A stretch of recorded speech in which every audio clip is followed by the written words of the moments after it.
Saudara Duta Besar Amerika Serikat untuk PBB, Mike Waltz, mengumumkan Dewan Keamanan PBB sahkan resolusi usulan Presiden Donald Trump mengirimkan pasukan internasional ke Gaza. Dewan Keamanan PBB mengesahkan resolusi usulan Amerika Serikat untuk membentuk Dewan Perdamaian di jalur Gaza dan mengerahkan pasukan stabilisasi internasional. Dalam pemungutan suara, 13 negara mendukung rencana resolusi tersebut, sedangkan Rusia dan Tiongkok memilih abstain.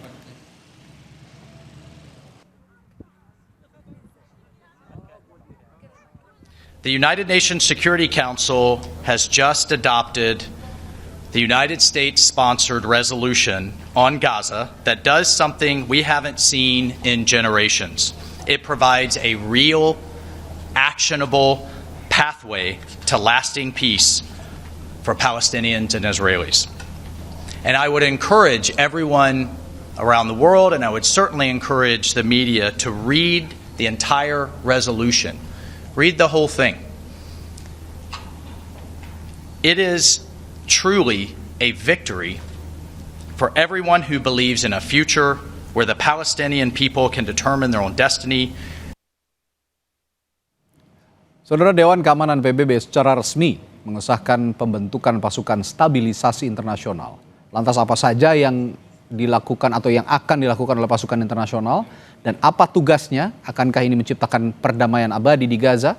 Kita akan membahasnya bersama dengan Ahmad Khairul Umam, Direktur Pasca Sarjana Hubungan Internasional Universitas Paramadina. Selamat malam, Mas Umam. Selamat malam, Mas Reddy. Baik, Mas Umam, kalau bicara pasukan perdamaian lewat International Stabilization Force ya ISF yang dibentuk oleh PBB dan atas restu dari Presiden Amerika Serikat Donald Trump. Ini Anda melihatnya murni kemanusiaan untuk perdamaian di Gaza atau jangan-jangan ada agenda geopolitik yang perlu dicermati? Ya, tentu memang tidak mudah, Mas Reddy, bahwa ini memang menjadi sebuah langkah yang cukup spekulatif. Bagaimana kemudian nanti akan bergerak ke depan.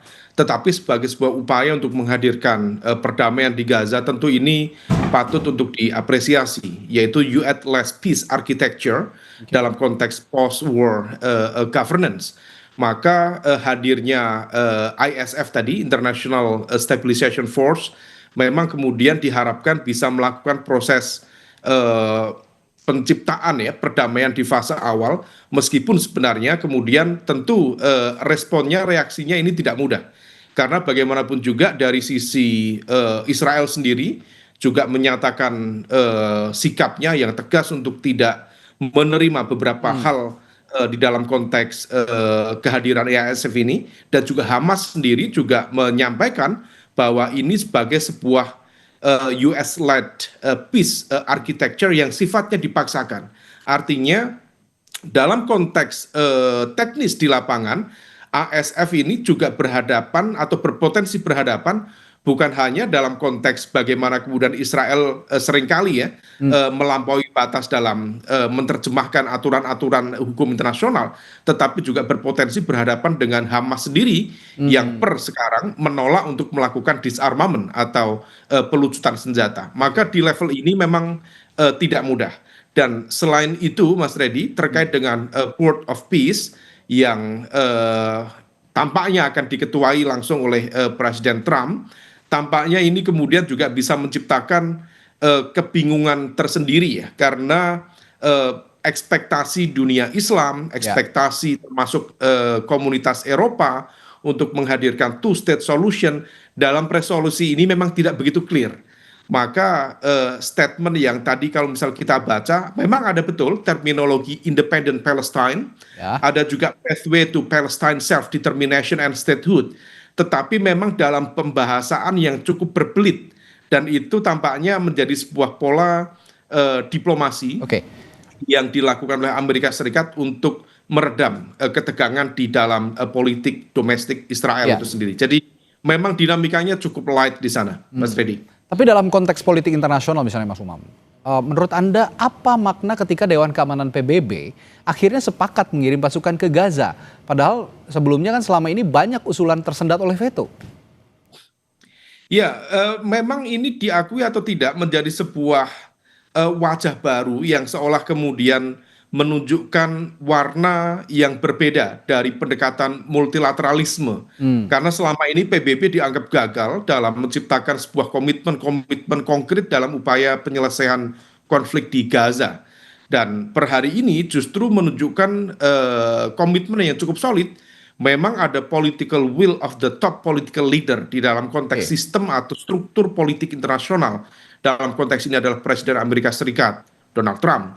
Maka kemudian 13 berbanding kosong, meskipun memang ada Rusia dan juga China yang memilih abstain, tetapi abstainnya China dan Rusia itu kemudian secara tidak langsung memberikan ruang yang terbuka bagi UNSC, United Nations Security Council, untuk mengeksersis keputusan ini.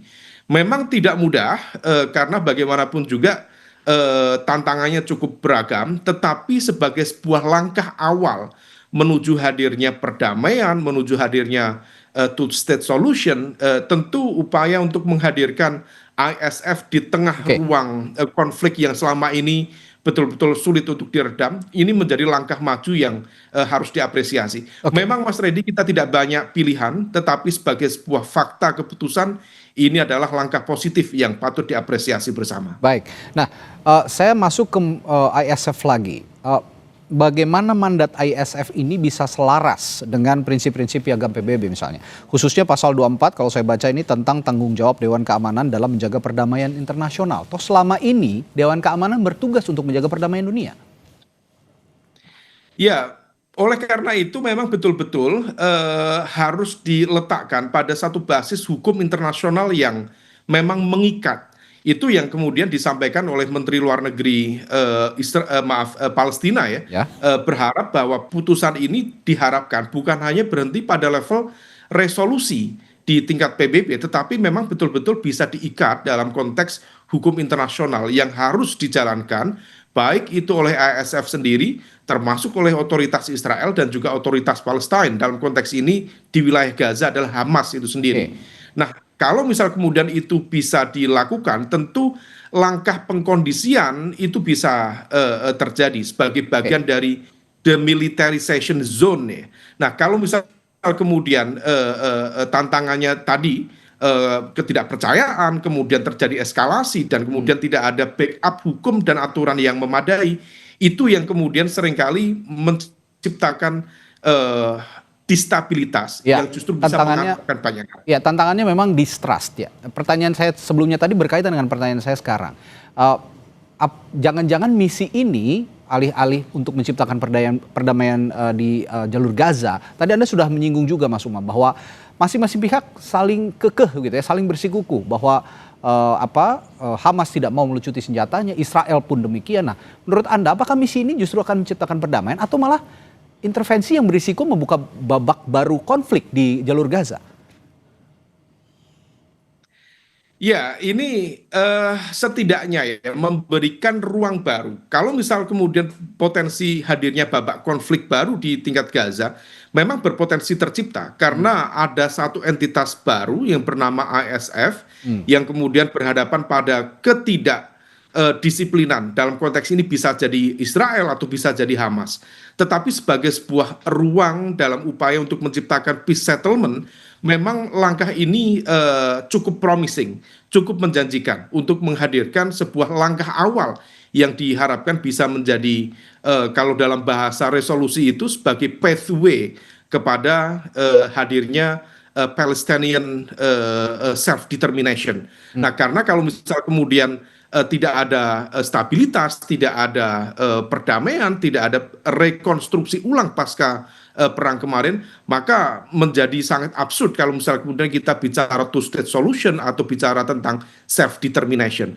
Maka dalam gambar besar, dalam konteks struktur politik internasional, ini merupakan ruang yang cukup baik, meskipun dalam perspektif China dan juga Rusia ya, termasuk dalam perspektif Hamas, ini adalah sebuah cara yang dalam tanda kutip agak dipaksakan oleh Amerika Serikat. Tetapi masyarakat internasional tentu tetap melihat meskipun ini sifatnya agak dipaksakan karena Cina dan Rusia mengaku mereka tidak sama sekali tidak membaca atau tidak tahu bagaimana susunan prinsip-prinsip di dalam resolusi itu sehingga tidak sempat membahas secara lebih detail. Ya. Tetapi sebagai sebuah gambar besar, tentu ini bisa menghadirkan sebuah prekondisi, jadi prakondisi bagi hadirnya perdamaian yang lebih menjanjikan di Gaza ke depan, Mas Ya, Freddy. perdamaian yang lebih menjanjikan, tapi terlebih Dewan Keamanan PBB juga harus memiliki indikator keberhasilan yang dipegang agar misi ini tidak menjadi sekedar simbolik saja, tapi benar-benar memulihkan keamanan dan